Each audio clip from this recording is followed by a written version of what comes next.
औज़ुबिल्लाहिमिनश्शैतानिर्रजीम बिस्मिल्लाहिर्रहमानिर्रहीम।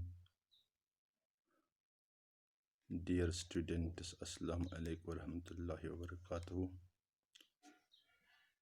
चूँकि हम ऑर्गेनिक केमिस्ट्री हमने स्टार्ट की है, इस ऑर्गेनिक केमिस्ट्री में हमने आज तक एक अहम टॉपिक जो था ऑर्गेनिक केमिस्ट्री का, वो था नॉमेनक्लेचर, जो हमने कंप्लीट किया। वो ऑर्गेनिक केमिस्ट्री का बेहद अहम कंसेप्ट है।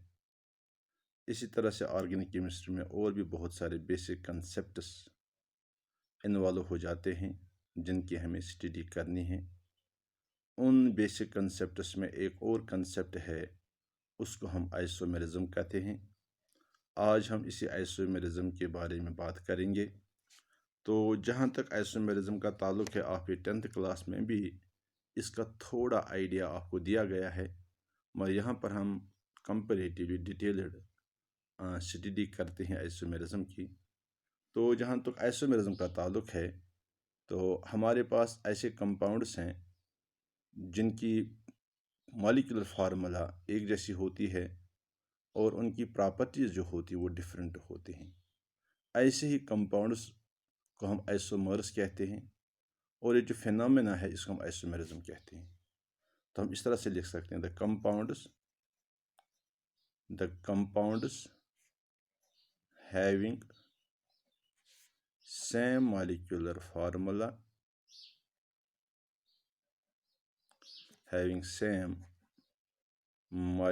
formula but differ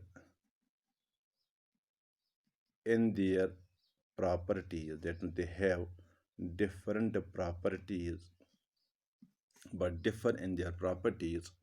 Such compounds are called as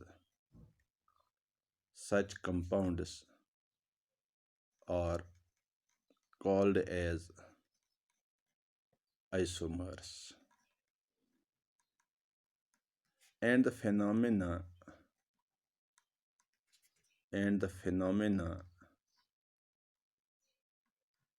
is called as isomerism.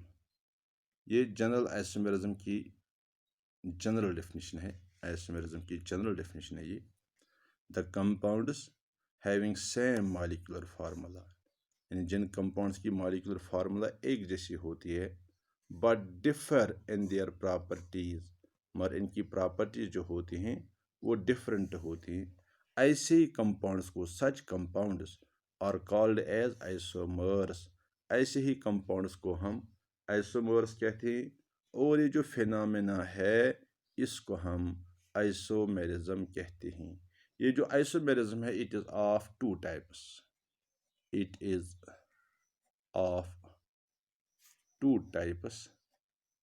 एक को हम कहते हैं स्ट्रक्चरल आइसोमेरिज्म,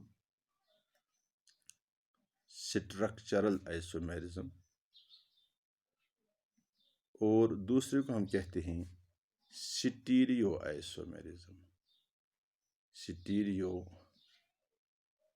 आइसोमेरिज्म। दो तरह का आइसोमेरिज्म है, structural isomerism and stereo isomerism. तो स्टीरियो आइसोमेरिज्म जो है, इसकी फर्दर और 3 टाइप्स हैं, conformational isomerism, geometrical isomerism and optical isomerism. इसकी 3 किस्म हैं। एक है कन्फर्मेशनल आइसोमेरिज्म, दूसरा किस्म है उसे कहते हैं हम ज्योमेट्रिकल आइसोमेरिज्म, और इसका तीसरा टाइप है उसे हम कहते हैं ऑप्टिकल आइसोमेरिज्म। तो जनरली हम क्या करते हैं, यहाँ 11th क्लास में हम कन्फर्मेशनल आइसोमेरिज्म और ज्योमेट्रिकल आइसोमेरिज्म, इन दोनों के बारे में यहाँ पर हम पढ़ते हैं। और जहाँ तक ऑप्टिकल आइसोमेरिज्म का ताल्लुक है, इसका वास्ता हमें 12th क्लास में पढ़ता है। तो इस तरह से सारा स्टीरियो आइसोमेरिज्म यहाँ पर और इस मौके पर सारा स्टीरियो आइसोमेरिज्म डिस्कस नहीं होगा, ये बाद में डिस्कस होगा जब इसकी हमें ज़रूरत पड़ेगी। फ़िलहाल यहाँ पर हम स्ट्रक्चरल आइसोमेरिज्म डिस्कस करेंगे।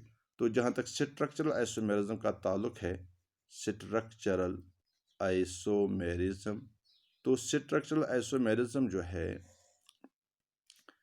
It is that type of isomerism in which compounds have same molecular formula, but different structural formula,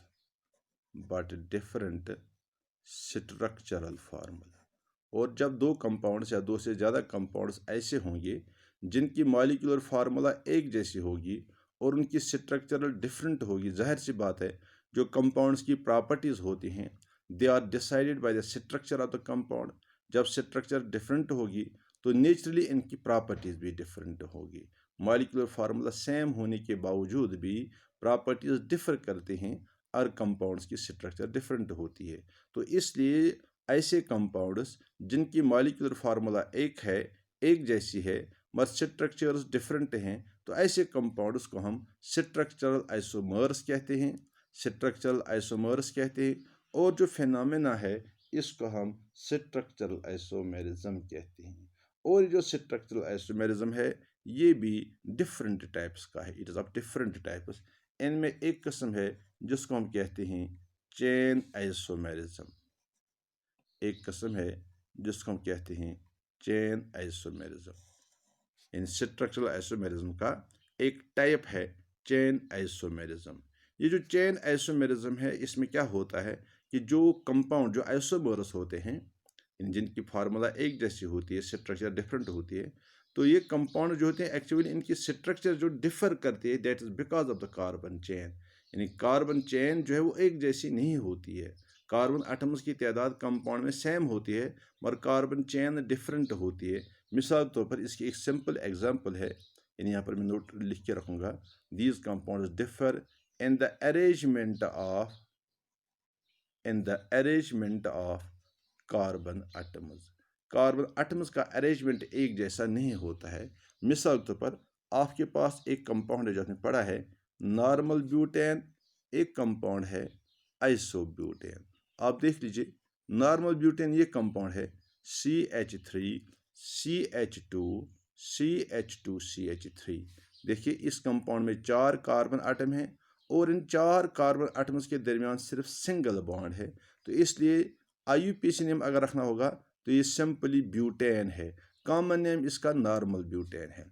इस तरह से ये कंपाउंड देख लीजिए CH3 CH3 single bond CH3। ये कंपाउंड देख लीजिए, ये कंपाउंड जो है ये ब्रांचेड कंपाउंड है। इसमें देखिए 3 कार्बन आटम स्ट्रेट लाइन में है, एक कार्बन आटम नीचे ब्रांच है, ये ब्रांचेड कंपाउंड है। मगर इस कंपाउंड की फार्मूला भी अगर आप चेक करेंगे ये इस ब्यूटेन के साथ मिलती है। ब्यूटेन की फार्मूला थी 1 2 3 और 4 कार्बन थे, C4, हाइड्रोजन 3 और 2 5, 2 7 और 3 10, C4H10। यहाँ पर भी चेक कीजिए 1 2 3 और 4, C4H 3 3 6 3 9 और 10। इन दोनों कंपाउंड्स की मॉलिक्यूलर फार्मूला जो है वो एक जैसी है, एक ही है C4H10, मगर इनमें डिफरेंस है। ये कंपाउंड स्ट्रेट चेन कंपाउंड है और ये कंपाउंड जो है ये ब्रांचेड चेन कंपाउंड है। और ये ब्रांचेड चेन कंपाउंड जो है इसका कॉमन नेम आइसोब्यूटेन है। ये वाला नॉर्मल ब्यूटेन है, ये आइसोब्यूटेन है। अब अगर आपको IUPAC नेम देना होगा तो आप देख लीजिए यहाँ पर 3 कार्बन आटम स्ट्रेट लाइन में है, तो इस तरह से प्रोप है, N के दरमियान सिंगल बॉन्ड है तो N आएगा। कार्बन नंबर 2 पे मिथाइल ग्रुप है, ये सबस्टिट्यूएंट है, ये प्रीफिक्स पे लिखा जाएगा। इस तरह से इस कंपाउंड का नाम बनता है 2 मिथाइल प्रोपेन। तो ये 2 मिथाइल प्रोपेन और ब्यूटेन जो है, क्योंकि इनकी मॉलिक्यूलर फार्मूला एक जैसी है, स्ट्रक्चर्स डिफरेंट है और उस स्ट्रक्चर में भी डिफरेंस है इन कार्बन चेन एक जैसी नहीं है, इसलिए इन दो को हम चेन आइसोमर्स कहते हैं। इसी तरह से एक और एग्जांपल आप देख लीजिए, देखिए यहाँ पर मैं बताता हूँ, एक कंपाउंड है CH3 CH2 CH2 CH2 CH3। इसमें 5 कार्बन आटम हैं स्ट्रेट लाइन में।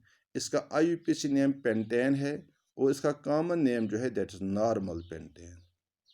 इसका कॉमन नेम नॉर्मल पेंटेन है, IUPAC नेम पेंटेन है। आप देखिए इसकी फार्मूला जो है दैट इज C5H12, 1 2 3 4 और 5, 3 2 5 2 7 2 9 और 3 12, C5H12। अब इसका एक और एसोमर देख लीजिए, CH3 CH3 CH2 CH3। ये कंपाउंड देख लीजिए, इस कंपाउंड में 4 कार्बन आटम स्ट्रेट लाइन में हैं और एक carbon atom as a branch है। इसकी मॉलिक्यूलर फार्मूला चेक कीजिए, 1 2 3 4 और 5 कार्बन C5, H देख लीजिए 3 1 4 3 7 2 9 और 3 12, हो गई C5H12।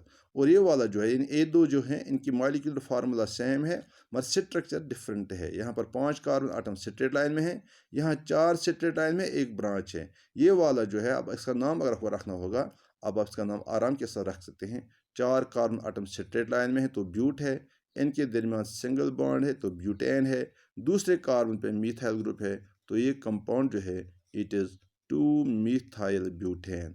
2 मिथाइल ब्यूटेन जो है, अगर आपको याद होगा यहाँ पर जो मिथाइल ग्रुप है ये सेकेंडरी कार्बन पे है, इसलिए हम इसे सेकेंडरी ये जो है इसमें इसको हम कहते हैं आइसोब्यूटेन, आइसोपेंटेन। पहला वाला नॉर्मल पेंटेन है, दूसरा आइसोपेंटेन है। कंपाउंड आइसोपेंटेन तब होता है जब दूसरे कार्बन आटम पे methyl group as a branch होता है। अब देख लीजिए एक और compound CH3 CH3 CH3 single bond CH3। इस कंपाउंड की फार्मूला चेक कीजिए, 1 2 3 4 और 5 कार्बन है, 3 3 6 3 9 और 3 12 हाइड्रोजन आटम से देख लीजिए C5H12। यानी ये कंपाउंड जो है ये भी C5H12 है, ये कंपाउंड जो है ये भी C5H12 है। अब ये कंपाउंड जो है ये भी C5H12 है। इस कंपाउंड का कॉमन नेम जो है दैट इज नियोपेंटेन। नियोपेंटेन उस कंपाउंड को कहते हैं जिसमें दूसरे कार्बन पे 2 methyl group as a branch होंगे। यानी इस पर आप देख लीजिए 1 2 और 3 ये प्रोपेन है तो दूसरे कार्बन पे 2 मिथाइल ग्रुप हैं, इसका नाम बनेगा 2 di methyl propane, 2 di methyl propane. यानी प्रोपेन पे 2 मिथाइल ग्रुप हैं, di methyl means 2 methyl groups, और दोनों मिथाइल ग्रुप्स की पोजीशन जो है वो एक ही है। यानी एक भी कार्बन नंबर 2 पे है, दूसरा भी कार्बन नंबर 2 पे है, तो ऐसे कंपाउंड को हम नियोपेंटेन कहते हैं। तो इस तरह से नॉर्मल पेंटेन, आइसोपेंटेन और नियोपेंटेन ये तीनों जो हैं इनकी मॉलिक्यूलर फार्मूला सेम है C5H12 और इनकी में डिफरेंस है इन देयर स्ट्रक्चर। इसलिए ये कंपाउंड्स जो हैं इन देयर कार्बन चेन, इसलिए ये कंपाउंड्स जो हैं इन्हें हम चेन आइसोमर्स कहते हैं। इसी तरह से स्ट्रक्चरल आइसोमेरिज्म का दूसरा टाइप है जिससे हम कहते हैं पोजिशनल आइसोमेरिज्म।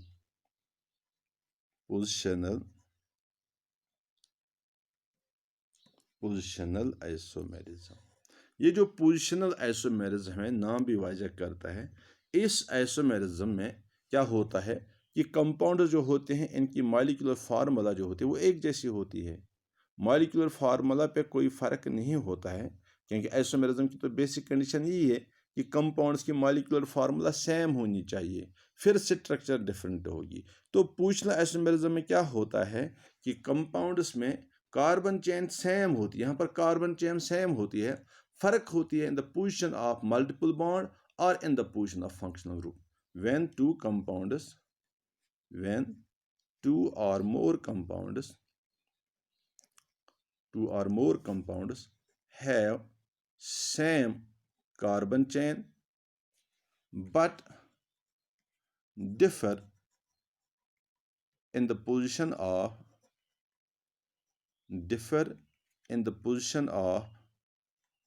multiple bond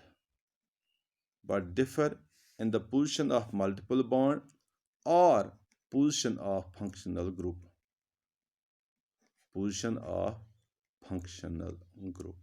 तो ये बात फिर से नोट करके देखिए, फिर से समझ लीजिए क्या हम कहते हैं। Such compounds are called as positional isomers. Positional positional isomers. और जो फिनोमेना है इसको हम कहेंगे पोजिशनल आइसोमेरिज्म। यहाँ पर क्या है, the compounds having same molecular formula and same arrangement of carbon atoms in the chain in the compound but they differ only in the position of multiple bond और position of functional group. मिसाल के तौर पर हम यहाँ पर compound लिखते हैं CH3 CH2 CH double bond CH2, एक कंपाउंड ये है। एक और मैं यहाँ पे लिखता हूँ CH3 CH double bond CH single bond CH3। आप इन कंपाउंड्स की मॉलिक्यूलर फार्मूला चेक कीजिए। यहाँ पर 1 2 3 और 4 कार्बन हैं तो ये C4 है। हाइड्रोजन कितने हैं, 3 और 2 5 और 1 6 और 2 8, तो ये है C4H8। अब ये कंपाउंड देख लीजिए, इसमें 1 2 3 और 4 कार्बन हैं।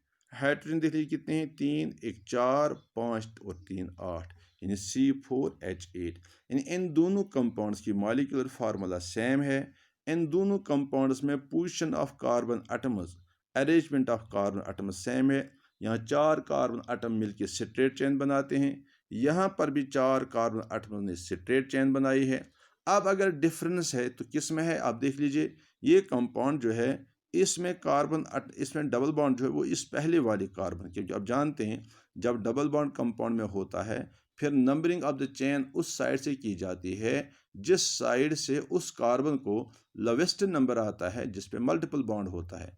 क्योंकि अगर हम यहाँ से नंबरिंग करेंगे तो फिर तीसरे कार्बन पे मल्टीपल बॉन्ड आएगा, यहाँ से नंबरिंग करेंगे तो पहले पे आएगा, इसलिए हमें यहीं से नंबरिंग करनी है। तो 4 कार्बन है, 4 का मतलब हो गया ब्यूट, और फिर डबल बॉन्ड है तो परफेक्ट शुरू होगा, इस्तेमाल होगा ईन, क्योंकि ईन कार्बन नंबर 1 पे है तो इसलिए बनेगा ब्यूट 1 ईन। तो इस कंपाउंड का नाम है ब्यूट 1 ईन। उसके बरक्स जो दूसरा कंपाउंड है इसमें भी 4 ही कार्बन एटम्स हैं, मगर यहाँ पर डबल बॉन्ड कार्बन नंबर 2 पे है। चाहे आप यहाँ से नंबरिंग कर लो चाहे यहाँ से नंबरिंग कर लो, तो कार्बन नंबर 2 पे है तो ये बनेगा ब्यूट 2 ईन।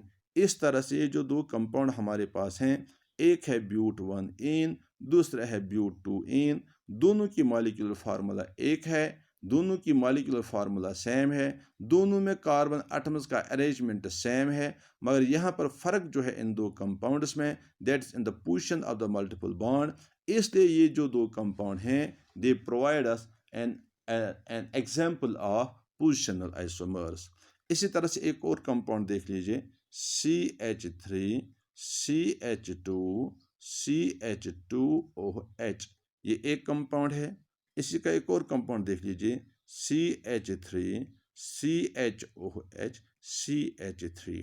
आप चाहो तो इन दोनों कंपाउंड्स की मॉलिक्यूलर फार्मूला चेक कर सकते हैं। 1 2 और 3 कार्बन हैं, that means it is C3। Hydrogen देखिए कितने हैं, 3 2 5 2 7 और 1 8, C3H8 और ऑक्सीजन 1 है। तो इस तरह से इस कंपाउंड की मॉलिक्यूलर फार्मूला जो है दैट इज C3H8O। इस कंपाउंड की चेक कीजिए 1 2 और 3, C3H देख लीजिए कितने हैं, 3 1 4 3 7 और 1 3, C3H8 और एक ऑक्सीजन भी है। अब देख लीजिए इस कंपाउंड को नाम दे दीजिए। इस कंपाउंड का नाम है प्रोपेन 1 ऑल। प्रोपेन 1 ऑल, आप समझ गए। प्रोप मीन्स 3 कार्बन है, एन मीन्स सिंगल बॉन्ड है, 1 ऑल मीन्स कार्बन नंबर 1 पे OH ग्रुप है। अब इस कंपाउंड का नाम दे दीजिए, इसका नाम है प्रोपेन 2 ऑल। यहाँ पर ऑल ग्रुप जो है, OH ग्रुप जो है वो कार्बन नंबर 2 पे है, तो नाम ये प्रोपेन 2, और यहाँ पर नाम है प्रोपेन 1 ऑल, यहाँ पे नाम है प्रोपेन 2 ऑल। इस तरह से जो ये 2 कंपाउंड हैं इनकी मॉलिक्यूलर फार्मूला सेम है। इनमें भी कार्बन एटम्स की चेन जो है वो एक जैसे है, 3 कार्बन एटम स्ट्रेट लाइन में है। इन 2 कंपाउंड्स में अगर डिफरेंस है that is in the position of the functional group. In compound first, the functional group is present on carbon number 1. This is why we have written here 1 all. And in compound second, the functional group is present on carbon number 2. This is why we have written here in the name propen 2 all. So propen 1 all and propen 2 all, these are the positional isomers of each other. In the same way, you can give so many examples where you will find their position of multiple bond and position of functional groups goes on changing in the compounds। तो ये दूसरा किस्म था structural isomerism का। एक chain isomerism है, दूसरा positional isomerism है। अब इसके अलावा इसके और भी टाइप्स हैं, जिनमें एक आता है फंक्शनल आइसोमेरिज्म, एक आता है टाटोमेरिज्म, एक आता है मेटामेरिज्म, एक आता है रिंग चेन आइसोमेरिज्म। तो जो इसके दूसरे टाइप्स हैं इंशाल्लाह वो हम कल डिस्कस करेंगे। आज के लिए इतना ही। Thank you very much.